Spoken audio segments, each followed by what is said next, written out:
Mabuhay, everyone. This is Reverend Reg, and today is June 22, 2021, and it's 37 minutes past 10 a.m. GMT. And good morning, Manila. Good morning to other parts of Asia, and good evening to other parts of the globe.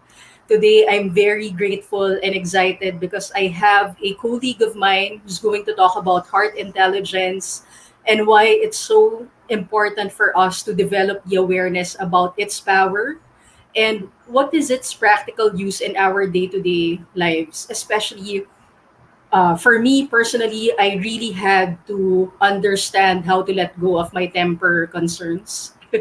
I'm not saying I'm 100% over it, but that's why we have a teacher today. So, just to give you all a brief background of our guest today, Reverend Kelly is a certified life, spiritual, and energetic coach and a minister with the International Metaphysical Ministry. After more than 25 years working as a certified public accountant, project manager, and business owner, Kelly decided to leave the corporate world and follow her passion, spirituality and metaphysics. Through her coaching and ministry, she supports people to learn to trust their hearts again. So, without further ado, let's give a round of applause to Reverend Kelly. Awesome, awesome, awesome. Good morning from my place, and good evening to you. Good evening for me, and good morning to you. Thank you Yes, for having me. yes, it's my pleasure, Reverend Kelly. Especially, honestly, when I was growing up, I had to deal with a lot of my temper concerns, and it's only when I started taking courses and studying books about intuition, heart intelligence, that I realized how essential it is for us to have an understanding about the power of the heart. And it's not something that's just an elective course for me. It's something that I think is supposed to be taught as early as someone's primary school. But unfortunately, it's not the case. So I'm happy that you're here to talk about it. Well, thank you very much. It's a very important subject and one obviously near and dear to my heart. Yes, awesome. And it's so funny how things actually aligned because my dad was a certified public accountant and my dad passed on because of a heart attack. And we know I'm that it was sorry. just the Father's Day recently. And then here you are bringing your experience into this situation. And wow, this is a very healing experience for me because I believe that everything happens for a reason. And what are the odds that the two of us are actually, you're my first guest this week, right after Father's Day? Well, yeah, isn't it interesting? I love synchronicities and I love the way things roll. And it's a lot of fun to watch when you're not just stuck in your head and when you are in your body and you work from the Yes. energy of the body as opposed to just this little head box that most people operate in. There's so much more to life than that. Yeah. And it's so amazing that you're a certified public accountant because I just have to share this because I think it's very relevant to our discussion. I was 15 years old and my dad passed on because of a heart attack. And he was an excellent certified public accountant and he was actually in demand. And unfortunately, because he did not develop enough self worth, he would not get the breaks that he wanted and make it last for a sustainable period of time. So I think because we both know in metaphysics that a heart attack is actually a hurt attack. Mhm. And if you don't develop emotional intelligence to actually heal that particular hurt, it's going to manifest into something in your life.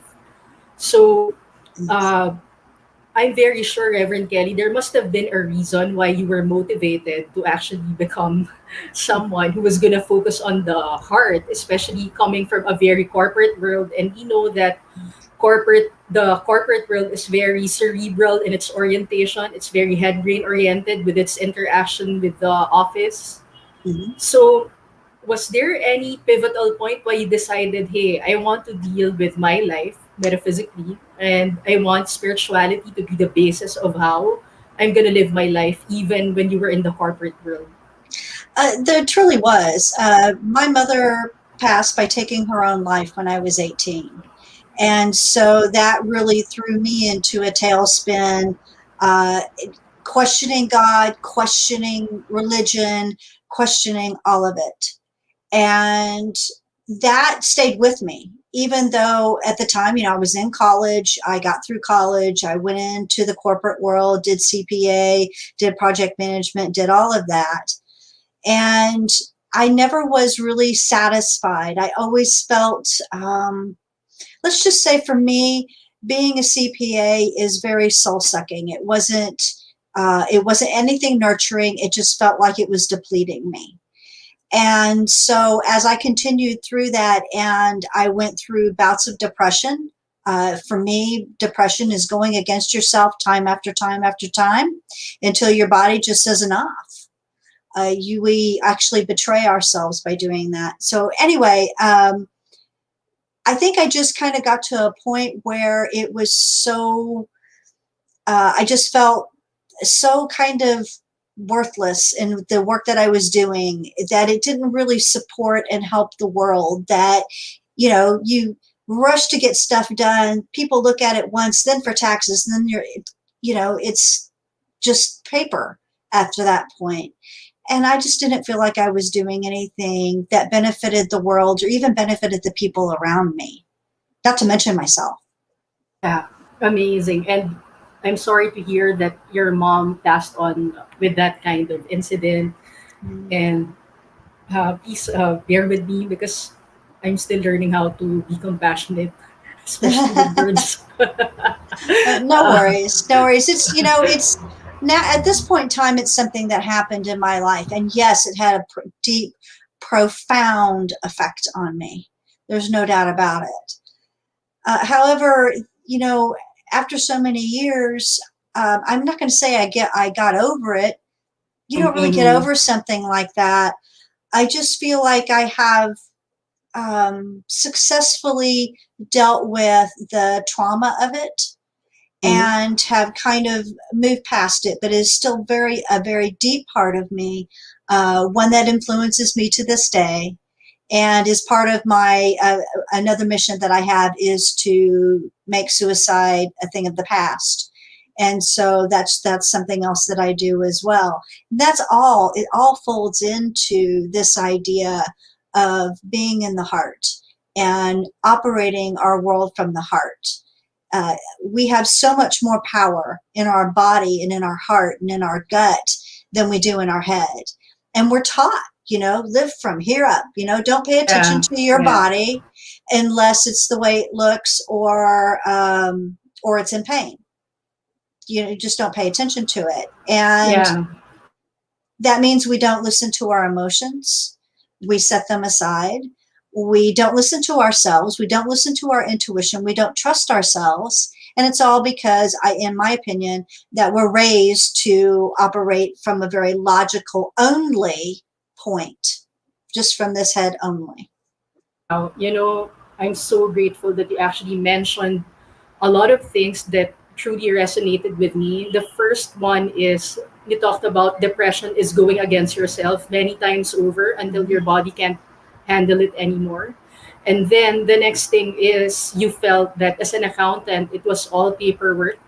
It was very technical, and you didn't really have, correct me if I'm wrong, if there was any emotional satisfaction and soul fulfilling expression from that kind of interaction you had with people. But No, honest, yeah, mhm, it really wasn't. There really wasn't. And one of the things that I noticed is that nobody wanted to come see me. They all came to see mhm. me. They were all grumpy, and that wasn't a fun way to run through my days. Yeah, definitely. And but the thing is honesty, because I'm organizing a convention and the theme of the convention is to harvest people, planet, and profit. One of the things that I have been studying for a couple of years now is that money and taxes, which my accountant also takes care for me, is that It's a very spiritual thing. And in fact, in our prayer group, we always say money is love and it creates greater good in the universe. So we see money as a tool for interconnectedness. We see money as something that will enhance the quality of life for people. And it's not just something that we exchange as a material form. Mhm. So there's a lot of heart into that money, as at least the way we perceive it. And that's why I think accountants are like spiritual teachers in some way, although it's often overlooked because when we talk about money, we feel so disconnected to our hearts. We feel that hey, it's a topic for disconnection. A lot of families get Indeed. turned off. People want to talk about what movie did you watch, but nobody really wants to talk about the money Yeah, it's because yeah. yeah. So I want to connect that, Reverend Kelly, because it's one of the most practical things that we really have to use the power of the heart in such a way that family members don't get thrown off when they're discussing about money issues. Mhm. Especially, we both know as metaphysical ministers, not everyone in the family will be able to express the same caliber of financial intelligence and efficiency. And because not everybody has the same caliber of financial intelligence and efficiency, it disconnects people emotionally. Mhm. And that's where the unnecessary arguments in the family stem from. And we really need to apply heart intelligence to evolve the interaction. What can you say about it, and what would you recommend? Well, money's one of those kind of it's a really sticky subject when it comes to talking about it, when it comes to families, when it comes to marriages. It can create a lot of problems. And, it's a form of energy. And we give money in particular energy. And we give it a weird, skewed, funny feeling energy. It's not just, hey, this is a form of exchange. It's this is a form of exchange. Give me as much as I got to get as much as I can, and it creates a scarcity mindset, in my opinion. And so we we really need to take a look at money as just an energy that we happen to use as an exchange, and not have this weirdness around it of scarcity, which means I have to go after it. I have to get more than the next person. Screw that person over so I can get more money. All this stuff. I mean, it's got a really bizarre energy, and it's taken me a long time to get, really kind of okay with it, because I do realize it's just a form of energy that we use as an exchange. So I had to get my energy around it good. Mm-mm. And flowing with it, as opposed to this weird funkiness that we create around it, because we have scarcity around money, and money is an abundant energy. So it's kind of a Mhm. funny thing. It's a funny energy. As far as the thought processes around it, we really do need to move into our hearts around everything, not just money, but everything, Mm-mm. because our minds alone are very unstable. They bounce around. They talk nasty to you. It will lie to you. All kinds of things. The mind is diluted, for lack of a better word. Mhm, mhm. And so it really needs the body. It needs the energy centers of the body. And I focus on the heart. It's intuition, which is in the gut. It's all of that. It's being in the body with your energy and running your life from the intelligence that is your body, and allowing your mind to do what it does best, which is kind of a co-pilot, a co-pilot type of a job. It assists the heart. It is The mind is a tool of the heart. The way we Mhm. are is the heart is a tool of the mind. And that's not the way it works. And so if, as long as we have the idea that our mind is a tool of the heart, we can stabilize our emotions, we can stabilize our reactions, we just are in a more whole body experience, which is what we're supposed to be doing. You know, Yeah. it's why we're here. We're not here just to operate from the chin up. Yeah. You know, it's such a beautiful thing that you brought into the table for discussion because honestly, I grew up here in the Philippines. I'm not sure how the situation is in your place, but in my area, a lot of families tend to be making decisions, especially as far as career is concerned, to make decisions based only on what's going to make them a lot of money Mm-hmm. without considering the rest of their body. If the body will instinctively tell them, am I happy in this job? Do I feel that my full potential will be utilized in this type of work? Please don't get me wrong because you know I value work and I see it as a very powerful way to bloom and grow. But it's so different when you're just doing the job because you're so head brain oriented about it, or Mm-hmm. because you're heart motivated, and then you feel that what you're doing has you have a feeling of mission like experience into how you're doing it and why you're so patient about it, and the feeling of mastery that you want to delve into as you go about your work every day. So I think that's very important. And I'm happy that you brought that into discussion because, especially, I'm going to be honest with you, Reverend Kelly, the considering the body as an intelligent thing is quite of a foreign subject here in the Philippines. Mm-hmm. Because when we talk about intelligence, from my space, most people think that intelligence is just brain oriented and it doesn't have anything to do with the rest of the body. So please explain more about it. Oh, sure. Be happy to. Well, science, and not so recently, I probably within the last 20 years, has found brain cells in the heart and the gut. And so, if you want to talk about brain, there's just a lot more brain in our bodies than this one up in our head. Our bodies are extremely intelligent, extremely intelligent. If they weren't, we wouldn't be able to do things like learn to drive a car and then we don't even think about it. The body knows. The body knows how to run that, run the car. It knows how to do that. And the brain, it becomes a habit. So Yeah. the body doesn't lie, for one thing. The brain will.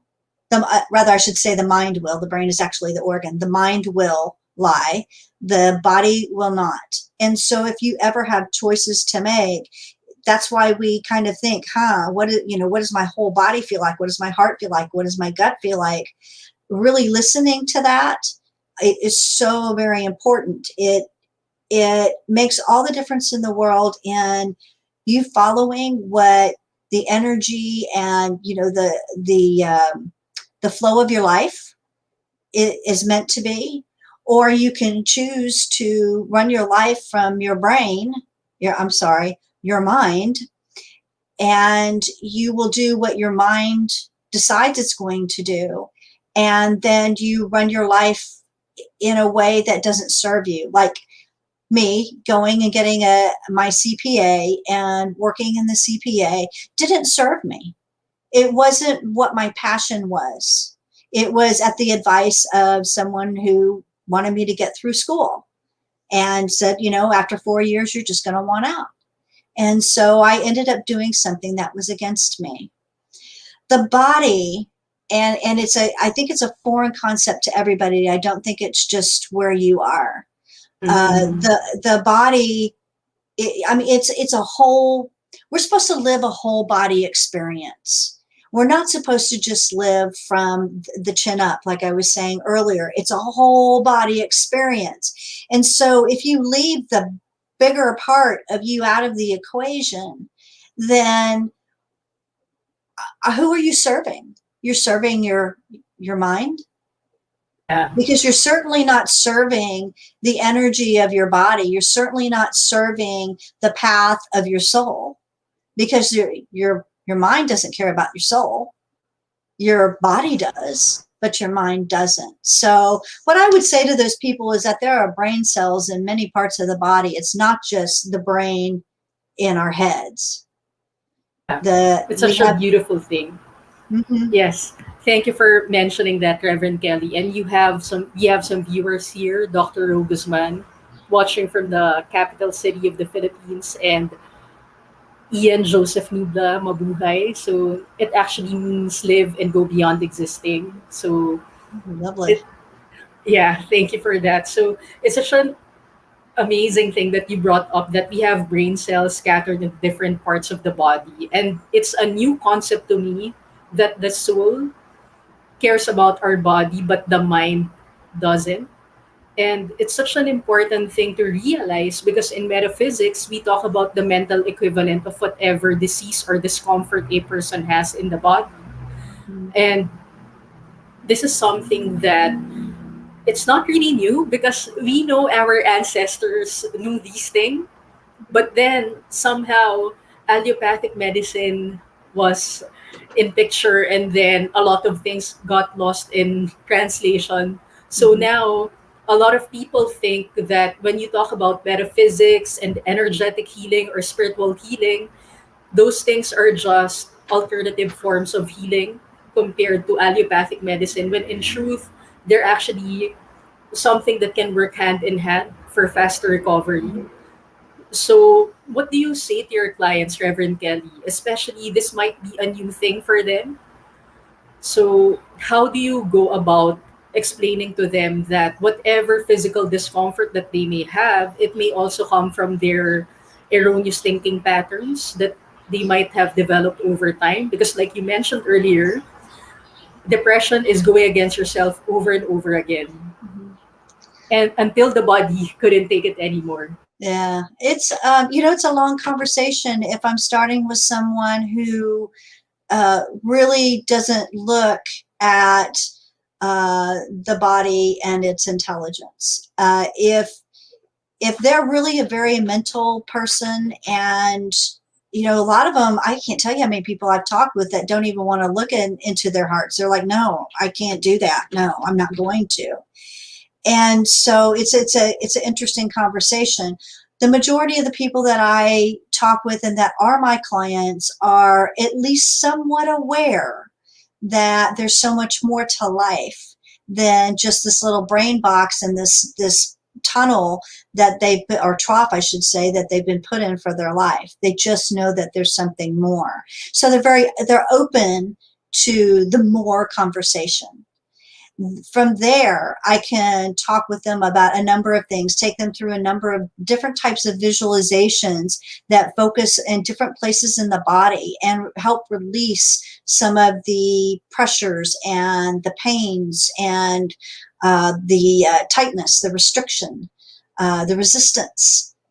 And as I work with them through that, we get to the heart. We get to the point of really focusing on the heart and the beauty that is there and the power that we draw and can draw from our body to go through our life, as opposed to just drawing from the smaller and not as powerful energy that is from our mind. So that's I know that's not probably a very satisfying answer. However, that's really what I do is I work with people. I have to meet them where they are. There's a lot of people who are they're very in their mind, and they don't really, they call what we do woo woo. And so they're Mm-hmm. really not interested in the woo. However, more and more people are realizing that woo just means we're looking at the energy, and we're focused on the energy and where the energy is flowing and what that looks like, and awareness of the energy that goes through our bodies in and out, and how we restrict it by just resistance to allowing the flow. It's really all about receiving and allowing that to happen. And when I can open somebody up and they release the energy the conflict between mind and heart, and the resistance and things that they've been holding on to, the emotions that they haven't released properly. An enormous amount of energy is released. It's like, holding all this stuff is like holding a big beach ball underwater. It takes a lot of energy. It's exhausting. And Yeah. when you let that beach ball go, you're like, wow, whoa. And now you can move about and do all kinds of things. You're not sitting there just trying to hold that beach ball underwater. So there's a tremendous release of energy. As we release that energy and they become more energetic and they open more to their body, they get it. It's not me trying to force anything. It's just I kind of like tease them back open again so that they can receive and be aware of the energy that flows through their body. Yeah. It's such a beautiful thing that you talked about it, especially you were just talking about money earlier and families. Mm-hmm. And we know that when you let go of the restriction and the limitation in your mind, especially the mind loop that it has gone over and over again about its beliefs and its habits, as you've mentioned, then when you let go of that restriction, that feeling of limitation, that's also the time when people get their biggest demonstrations, whether Mm-hmm. it's a spiritual awakening or a material demonstration. I'm very sure that Reverend Kelly, you know a lot about the power of emotions, especially when you're keeping resentment, rejection, regret, fear, lack, and doubt. Those things restrict the body, restrict the mind, restrict your emotions from fuller self expression. And it's also blocking your capacity to demonstrate material good, which is apparently a concern for a lot of our viewers. So please go ahead Yes. and explain the mechanism behind it. I'm sorry, the mechanism behind. How, when we restrict ourselves, because people, if you talk to other people who don't know about metaphysics and then you tell them, you need to forgive in order for you to demonstrate whatever joy you want in your life, whatever Mhm. material demonstration that you feel you need to demonstrate right now. Because whether they are conscious of it or not, there's an operating mechanism in the subconscious aspect of ourselves. And, Mhm. the more you hold on to limiting thoughts and even the cycle of emotions that runs through your body every Yeah. single day, we know that you're farther and farther away from demonstrating joy and from demonstrating the material good that you'd like to demonstrate. Yeah. So, How I usually talk with people about that is, when you look at small children and babies, their energy is bright and it's flowing. We come in with our energy wide open and beautiful and flowing. And as we grow and as we're taught, we start pulling in our energy, pulling in our light, pulling it in, pulling it in, pulling in. And we pull it in, we pull it in, we pull it in to a point where we're just holding it so tight. We're actually in a tremendous amount of pain and we don't even realize it. We create a lot of issues in our body by holding so tight to that, holding our energy in and dimming our light. We don't want that energy to flow through us because we're told it's not supposed to. We're mhm, not good enough. yes, We're not these beautiful energetic beings that should have our energy wide open and beautiful and letting it flow and supporting each other that way. We're not taught that. And so it's about reteaching ourselves, because at some point in time you go, I'm not happy. And I think there's one thing that we can probably agree on Earth. We're supposed to be happy. We're supposed to have that.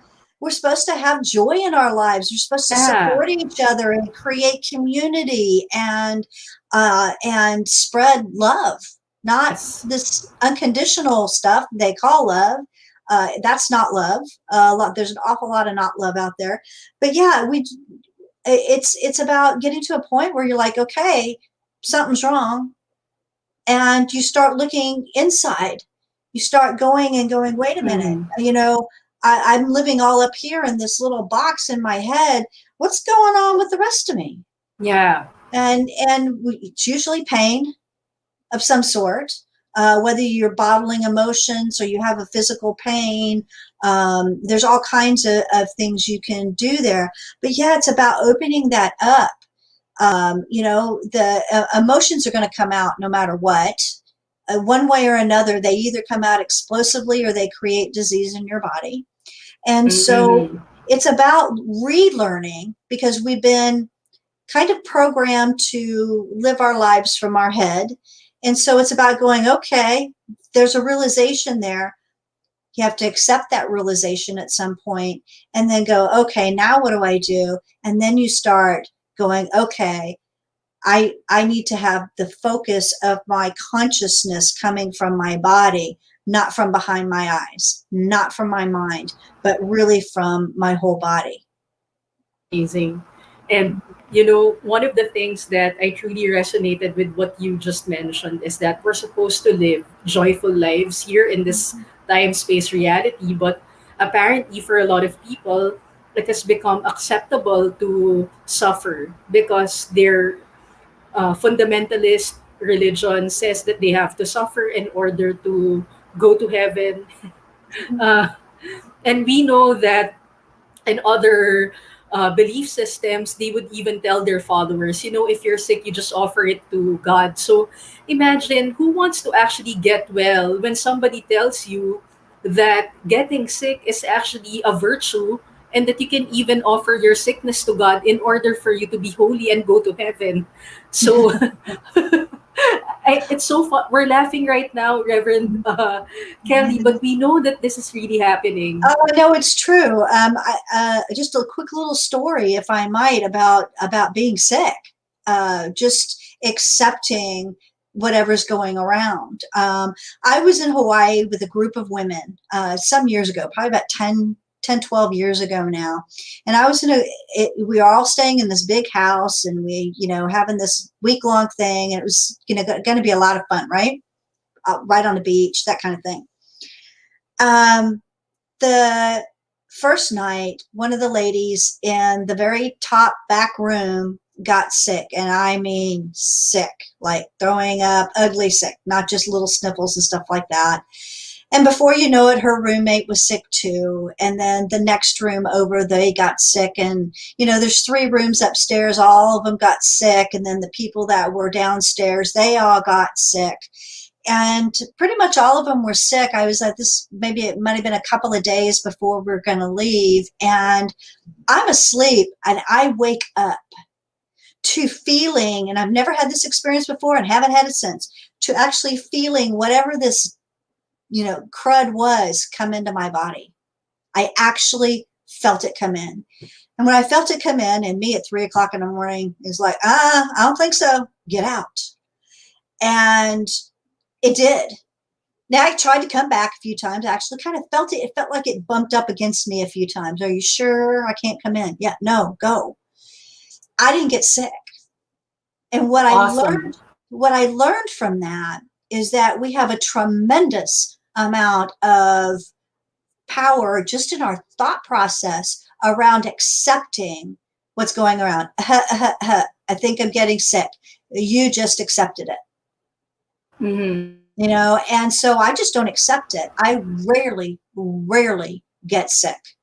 People can be sick all around me, and I won't get sick because I just, like, it's not allowed in my body. It's just not allowed. And so I carry that attitude. I carry that mindset, if you will, but I carry that in my body. And Yeah. so I just really don't get sick. I Yeah. stay healthy is what I say. I'm healthy. Thank you So for sharing that. yeah, so it's just it's a lovely little thing. I've shared that with lots of people over the years, and I said, just don't accept it, because you don't have to. I think we've been raised again that we go, I think I'm getting sick, and you accept it, and you don't even realize you've done that. Yeah. So it's just a clue that we are stronger than we think we are. We don't have to accept sickness, and then it begs the question of, what else don't we have to accept? Yeah. And it's a beautiful thing that you talked about this because one of the thought teachers that I'm very fond of is Charles Fillmore and his wife Myrtle Fillmore, and both of them, they were saying that, you can affirm perfect health, and because of your continuous affirmation of perfect health in you, you embody it. So whatever discomfort you're feeling right now, it doesn't comply with the belief in sickness. And since it doesn't comply with it, you're actually healthier and you're invulnerable. Mhm. So it's such a beautiful reminder. Thank you for sharing that, because I know that there will be people who will watch this later. And another thing is the power of the mind. And you talked about mindset, because we know when we talk about mindset, it actually goes into a loop of reasoning. Mhm. You know, Yes. you mentioned for a person who's accepting sickness, they're getting sick, and then they get into the zone where they're actually sick. But then you also mentioned about you not accepting that. So there's a mind loop in you that has a different narrative. And Mhm. we know that the power of your narrative will actually express in your practical life. So, how does one get into having a more empowering, stronger, and healthier narrative? That's a good question. I think it varies depending on who you are and what your beliefs are. It can be a tough sell sometimes, and so for me, I think it becomes experiential when I work with people and I support them in moving through emotions just by changing the way they think about any particular um, experience that they may have. Or we can, do stories like I did the story with in Hawaii about being ill. There's all kinds of things that we can do that way. I really feel that it becomes an experience thing. It becomes an experience. And I think that is what requires most people to really have a change that they hold on to, and that creates a difference in their life. And so I try to do that with my practice. I try to support people and getting an experience so that they can kind of get a taste of it. Oh, that's what she's talking about. Mm, And then they can mull that over and they can play with that energy, play with that in their mind until they come to a place where, that was interesting, Kelly. I'd like a little bit more. And so it's mm, really a lot of steps to move into that depending on where someone is.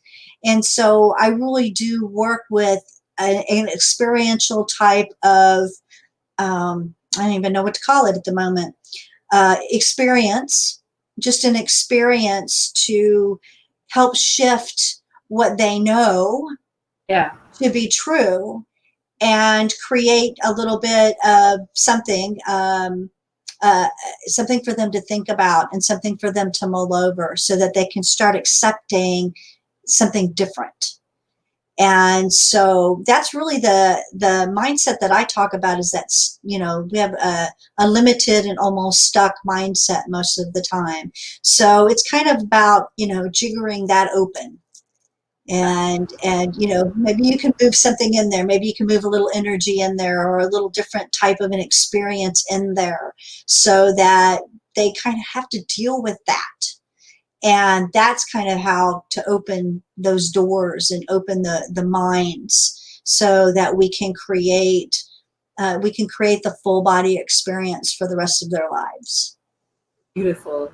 And I just want to go back to what we talked about first about the trauma, and then we know that the brain, it really wants to preserve your patterns because it's trying to protect you from change.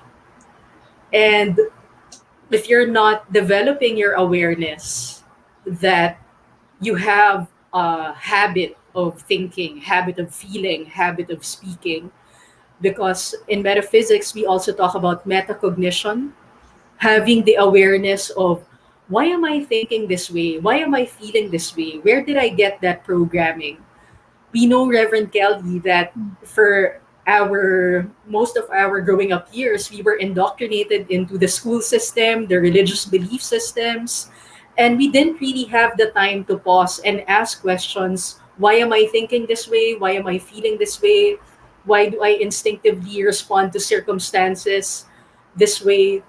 So please talk more about it, because I think the key really is to develop the awareness, especially you touched on a very practical, actionable way to open up the mind, which is to get them to experience the intuition probably or instinct, because I do believe that when you start acting you feel it, and then your rational mind tries to make sense of whatever feeling or instinct that you had because of the action that you have taken. Please go Right. ahead and explain more about this. Okay. Well, we pick up the majority of our habits and the way we think by the time we're 7, 10 years old. And during that time, we are with our families and we are in a survival type of a mode. We're young. We don't really know how to survive in the world. We need our parents. We need the adults in our lives. And so any experience that we have, we we really can't make the adults wrong because they're our survival. And so we make ourselves wrong and we interpret things in a way a child would. Oh, mom loves him better than me. He got the bigger piece of meat or whatever. It's just like we put meaning on things that a child would put meaning on. And then we live our life based on that. And what happens is I think we often hear that, that worked as a kid, it doesn't work as an adult. It's that. Yeah. It's that. And so we have to go back and take a look at some of those things that created the trauma in our life, created the way we think, the way we process. And so we take a look at that. We can take a look at that. We can either take a look at it or just go, hey, there you are. And it might just go, oh, I just wanted to be acknowledged. Thank you very much. And off it goes. And other things you got to drill into. And, some things you can tease apart and they just disappear. And some things you need to spend a little bit more time with. They've had a more profound impact on your adult life. And so really what we learned as children and the way we process that it is the basis for the way we live our lives. And when we become aware of that, that's when we can go, oh, I do that because mom, liked my sister better or something like that. And it's like, and that's kind of a silly thing, isn't it? As an adult, we can look at it from that perspective. And when we look at it from that perspective, we realize we're looking at a child's mind and a child's perspective, which is why a lot of it just flits off. Because it just, as an adult, it does, there's no consequence around that. But then there's other things that continue to affect us, continue to create the tapes in our mind. I'm not good enough. I'm not worthy. I'm not lovable. All those tapes. Who the hell do you think you are? That's mine. That's the one that plays in my head the most. And I'm like, I finally started answering back and I was like, I'm me. That's who I think I am. And it kind of shuts it up for a little while. But yeah. I digress. Anyway, it's about looking at that and looking at the way we process things as children, because that really takes us into our adulthood and has that effect on how we move through our lives. And it's usually detrimental. It's not usually something that serves us. If it was serving us, we wouldn't go, what the heck? Why am I feeling this way? Right? And so it's about those indications we get from our body.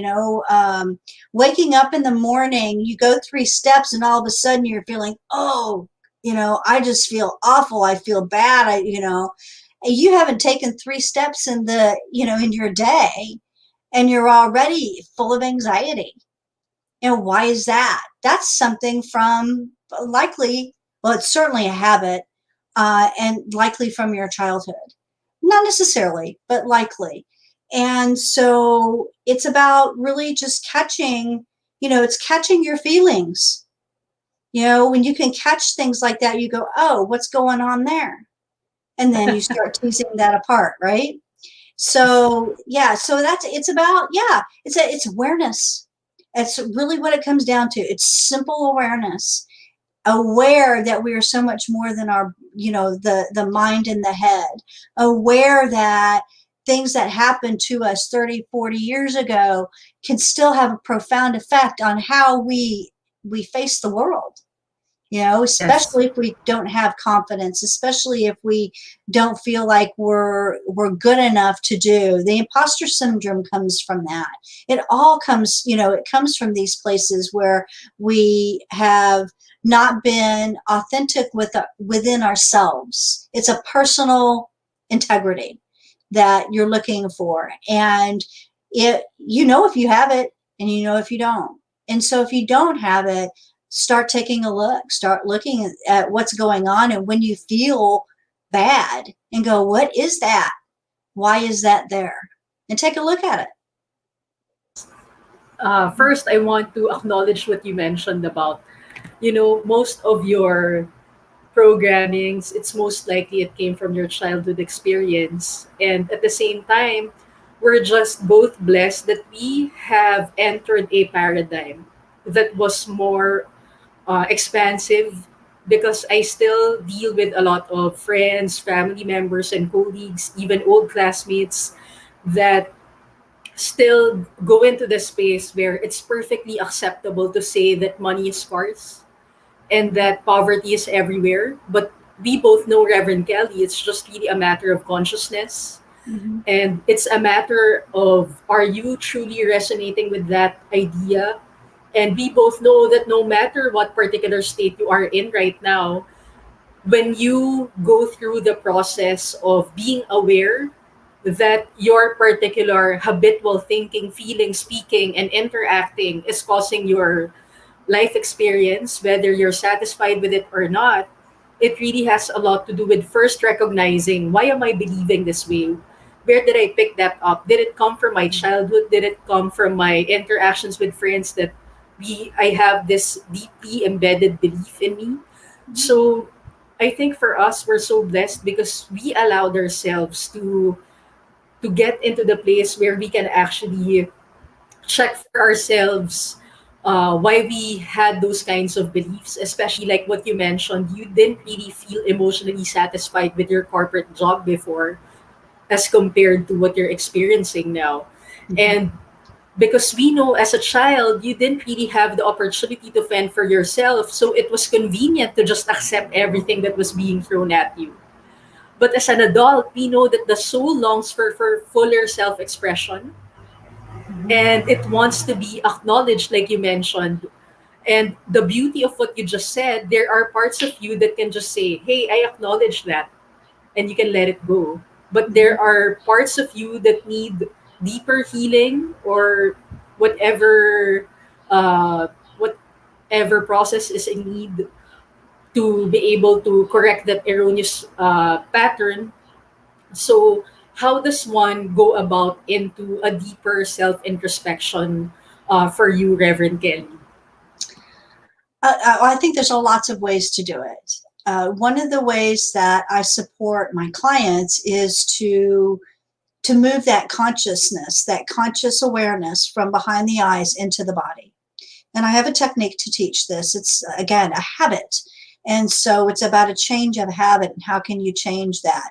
As you start becoming aware of where your energy is, and you decide that this is what you're going to do, that you're going to, no matter what, focus your energy in your body as opposed to your mind, that you really can start making some very significant changes. The way you interact with the world completely changes, and it's as that one thing changes. Is you can, if you're in your body, so things don't bother you as much. If you're in your head, very reactive.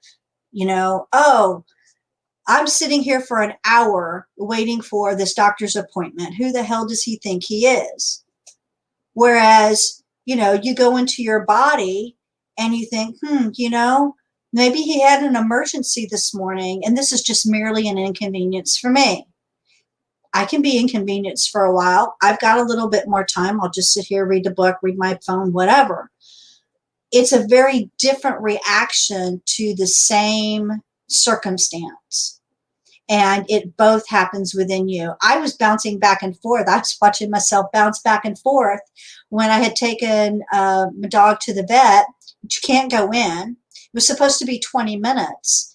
And I'm sitting there, and 20 minutes goes by, and 40 minutes goes by, and an hour goes by, and an hour and 20 minutes goes by, and an hour and 40. And all during this time, I'm bouncing back and forth. I'm fine most of the time. Then I find myself fuming.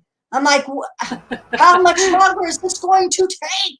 I'm so frustrated. And then I'm like, well, that's an interesting response. How about we just bounce back into our body, take a deep breath, and yeah, okay, so we're here now, and this is going to get done. And yes, it's taking a little while longer than we expected, and it just is what it is. And then bounce right back into my head again, and I'd be angry 10 minutes later, and I'm like, see, it's a habit. So I'm sitting here watching the habit keep reaffirming itself, and I keep reaffirming that my habit is changing to being in my body. And it makes all the difference in how well your day goes, because you go along your day, watch your toilet leaking. Isn't that interesting? Looks like I'm doing something different than I thought right now, because I got to adjust the toilet. And I don't have this huge reaction to things like that anymore. It was before, it's like, I'm going to be late for work or whatever, And so I don't react like that anymore. I don't have this volatile reaction to things. I'm like, okay, this is what I'm doing now. And the beautiful thing about that is it's the flow. When people talk about being in the flow, your toilet's leaking right now. Well, your flow is taking care of itself. You're going to be taking care of that toilet right now, because, we can't have water all over the floor. And so it makes a huge difference in how I deal with my life and how my clients deal with their lives now.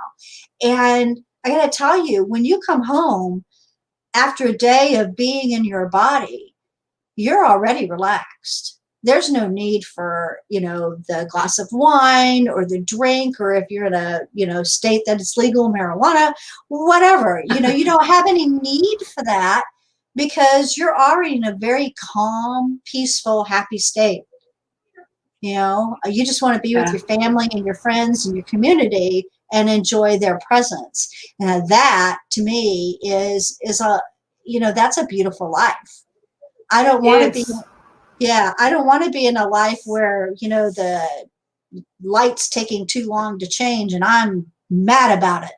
That doesn't serve anybody. It certainly doesn't serve my being, and nobody else cares. So I'm only damaging myself. I'm only creating a hard emotion for me to deal with. And so I've chosen to be in my body. I choose sometimes, because I still find myself back up in my head. I'm like, oh, there you are again. Let's pop right back down. And so the constant movement of changing a habit, and it takes time. This habit's been here for this head habit was there for decades. I'm not going to change it by just going, I'm going to change it. It's going to take effort. It's going to take focus. And it does, and it has. And it's worth it, so worth it. because again, I'm peaceful. I just deal with things matter of fact. If I have time to do something, I do it. If I don't, I don't. And it's not a huge, big, massive deal, you know? And Yes. yes, I focus on my goals. And yes, I want to meet my goals. And I deal with the work process and the journey and the meeting of the goals very differently than I used to. And it's all because I've moved my consciousness, my energy down into my body, and I operate from there instead of my little head box. Thank you so much for sharing that. And I want to give you a round of applause. You know, Well, it thank you. takes a lot of willpower, discipline, and devotion to actually be in the state where you're able to say that even if I had to go through the idea of being aware and catching myself and then having to reverse my narrative from a limiting one into a more empowering, uplifted consciousness, it takes a lot of discipline, willpower, and devotion to actually go through it. And the amazing thing about you, Reverend Kelly, you made the decision, hey, I'm going to change my narrative, I'm going to change my consciousness. And for a lot of people, they don't actually continuously work on it because, number one, if you haven't experienced a different level of happiness, emotional satisfaction, and a soul fulfilling outcome the way you're experiencing now, it's so difficult to make that a goal. Especially Mhm. when we talk about goals, most people are just very third plane oriented about achieving goals. It's all about material achievement, it's all about the recognition, things like that. And while I really believe that those two are very important, but it's a different level of completeness when you also think that being soulfully satisfied and emotionally fulfilled by achieving that goal, or for you being in a state of oneness with that goal, it's totally different because like you just mentioned earlier, you can still achieve your goals but it's coming from a different level of motivation. So let's talk about motivation, Reverend Kelly, because we know that being one with your intention and actually embodying the intention so that you're one with it, it's still a foreign concept to a lot of people. That's why for the collective, it's perfectly acceptable to do hard work and not fully engage all aspects of yourself into the experience of being one with your goal instead of unnecessarily struggling to get the goal. Mhm.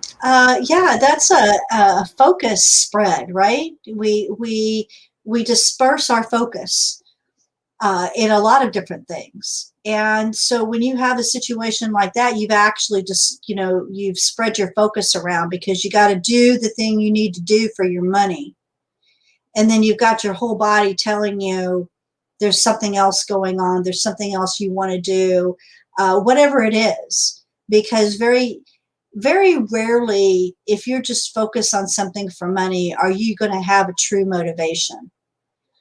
Uh, it's it's it's not a motivation when you're just chasing money. It's chasing money. You're chasing money. It's folly, in my opinion. um, the the beauty of following your passion is that you have the motivation to do that passion. If you're just chasing money, there's the only motivation is you get more money. So what? I don't pray for more money.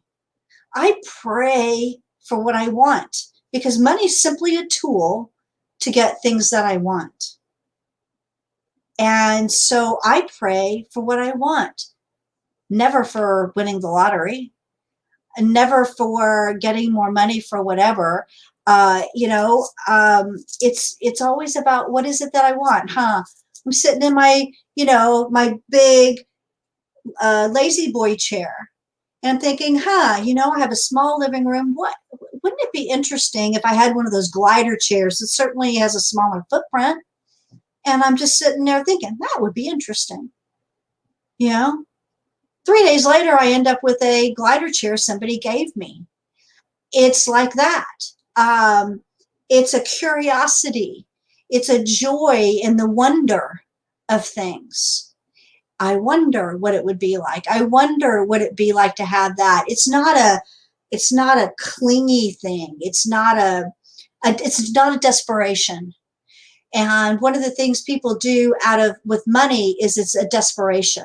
I got to get the money. I got to get the money. It's a desperation.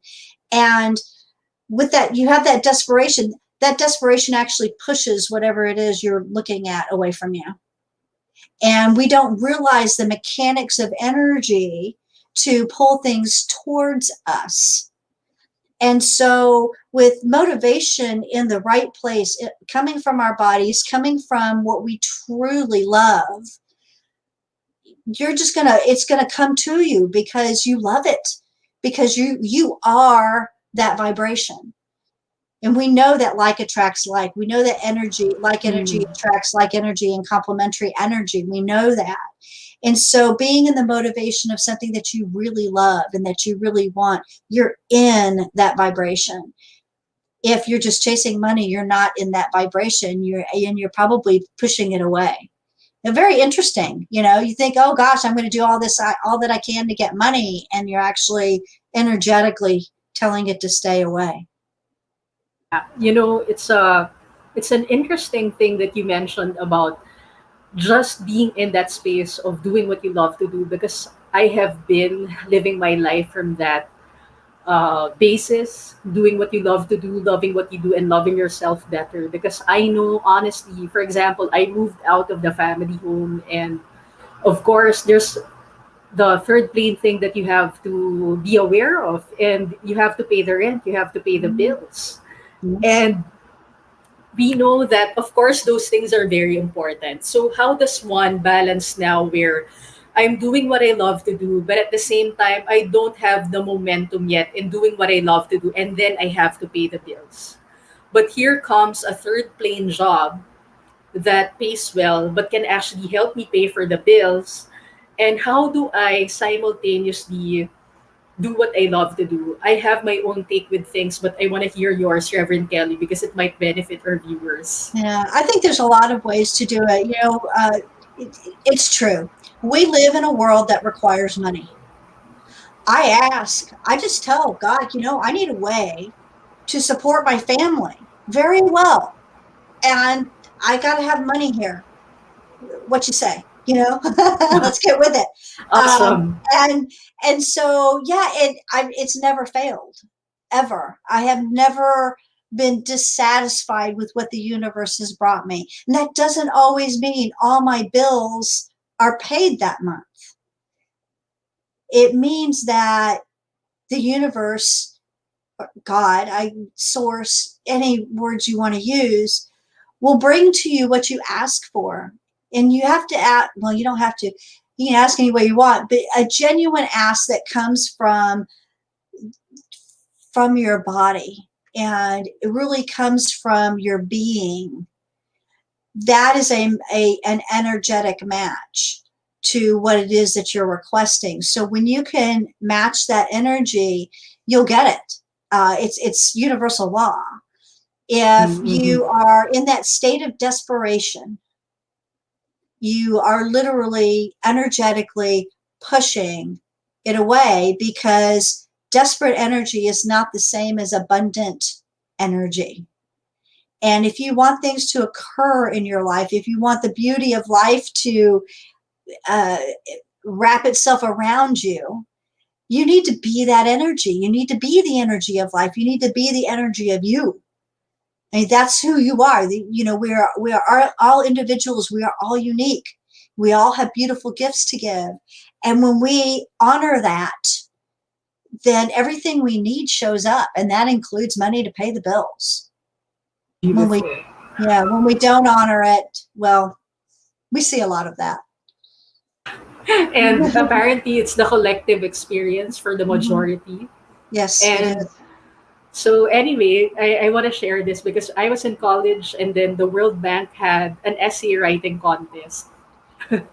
So, anyway, the topic was about wealth consciousness. And Mhm. then there was this essay that I had to write, and there was a money prize with it and a recognition for it. So I was writing about wealth consciousness, and then I was writing the essay from the basis of, other people will have to come into action, and then because they have more, they're supposed to help me. Until I started learning the law of attraction, that everything begins with me, that Mm-hmm. I'm accountable for my own experience, then I learned that it's important for me to participate with life, and that it starts with how I'm actually radiating my energy. So if I'm radiating from the space of giving and wanting to become a bigger channel for more good, beauty, and inspiration to flow through me, that's the only time the universe can also respond to me without blockages. And Mm-hmm. it's a more joyful experience, which reminds me of the beauty of what you said earlier. You begin to let life wrap around you Mm-hmm. in all its beauty. So you see, Reverend Kelly, until someone actually brings it to your narrative, most of the time you're totally oblivious to that kind of experience. Mm-hmm. And that's why I think it's so important that you have sensible conversations with people who constantly make themselves better and think that learning is progressive and it's not stagnant, Mm-hmm. just like what you're doing now. So, anyway, Reverend Kelly, I thank you so much for being with us this morning. I know that we still have more to talk about. And before we end the show, what's that one perspective you want to leave with me and the rest of the viewers so that we can immediately take action? Oh, that's easy. It says above. It's above all, guard your heart, for it affects everything you do. I think it's a proverb, and we have given up our hearts. We have given up our passions. We have made it secondary to what the world wants, and what the world needs is for us to make our hearts and make our passions and what we came here to do.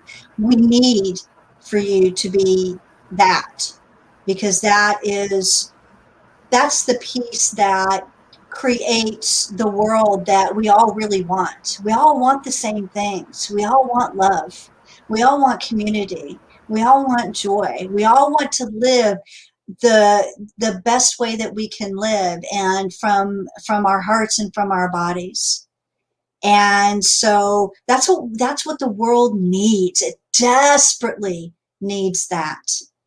And so I would encourage everyone who's listening and hears this to start taking action and start becoming aware of where your energy is in your body. If it's behind your eyes, you're dealing with a light power. You want more power? Get into your body. The whole world needs it. Awesome, awesome. Thank you so much, Reverend Kelly. And if people would like to get in touch with you and work with you, where can they find you? They can find me at kellykaelin.com, or they can write Kelly at kellykaelin.com. My name is up there, so they know how to spell it. And so that's the easiest way to get in touch with me. And I would love to hear from your listeners, and especially if they got something out of it. And I would love to hear back from them. And Awesome. thank Thank you you. so much. And thank you so Yes. much for having me. This has been a lovely conversation. Yes, of course. It's my pleasure to have you and the rest of our IMM colleagues, because it's always an amazing expansion of perspective for me, and it's always heartfelt.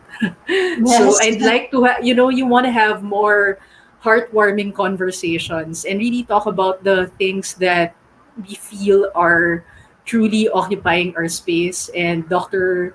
Ro was saying it's an amazing interview. Mhm. All right. Thank you so much, Reverend Thank Kelly. And I you. trust to have you again for another episode of Perspective. I would love that. Thank you so much. Welcome. Satnam, everyone. Thank you so much for tuning in. And for those of you who are just going to play back the video, please let us know about your feedback. I learned so much from Reverend Kelly, and especially I'm going to take note of what she said. If you're really acting from your body and from your heart, that's the time the universe begins to embrace you more fully and completely. And there's really no struggling with demonstrating our intentions. Remember to put things in perspective, because your perspective shapes your reality. Mabuhay, everyone, and have fun.